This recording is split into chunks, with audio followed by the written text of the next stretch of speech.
मित्रांनो, नाशिकच्या इतिहासामध्ये किंवा नाशिकच्या चारित्र्यावर काळा डाग लागेल असं प्रकरण एक 3 दिवसांपूर्वी उघडकीस आलं.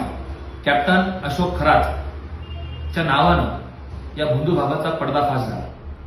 हा पर्दाफाश होत असताना पोलिसांनी जी कामगिरी केली आहे ती नक्कीच वाखण्याजोगी आहे.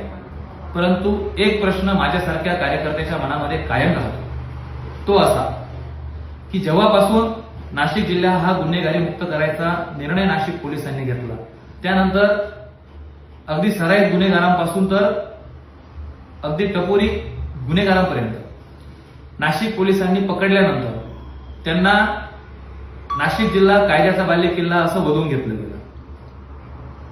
प्रकाश लोंढेंना लंगडेत पर्यंत मारलं, त्यांच्याकडून सुद्धा नाशिक जिल्हा कायद्याचा बालेकिल्ला हे वधून घेतला. अजय बागुल असतील, मामा राजवाडे असेल, त्याच्यानंतर कैलास मेन असेल, यांच्या तोंडून सुद्धा नाशिक जिल्हा कायद्याचा बालेकिल्ला हे वधून घेतलं गेलं.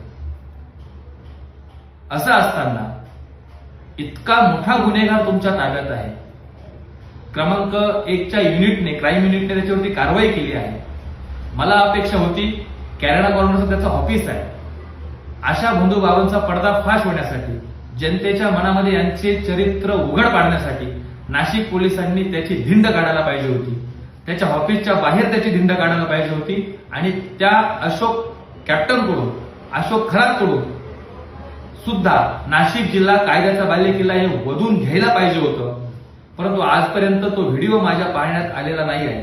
या व्हिडिओच्या माध्यमातून माझी नाशिक पोलिसांना विनंती असेल की तुम्ही कॅप्टन अशोक खरातला नाशिक जिल्हा कायद्याचा बालेकिल्ला म्हणायला लावणार आहात का? ज्या सत्तेतल्या आणि विरोधातल्या मंत्र्यांनी, ज्या सत्तेतल्या आणि विरोधातल्या आमदारांनी, अनेक नेत्यांनी त्या भोंदू बाबाचे तळवे चाटले.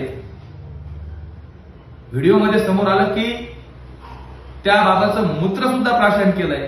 अशा नेत्यांच्या दबावाखाली न राहता तुम्ही सुद्धा नाशिक जिल्हा कायद्याचा बालेकिल्ला हे अशोक खरातकडून वधून घ्यावं, एवढी विनंती मी आपल्याला करतोय. धन्यवाद.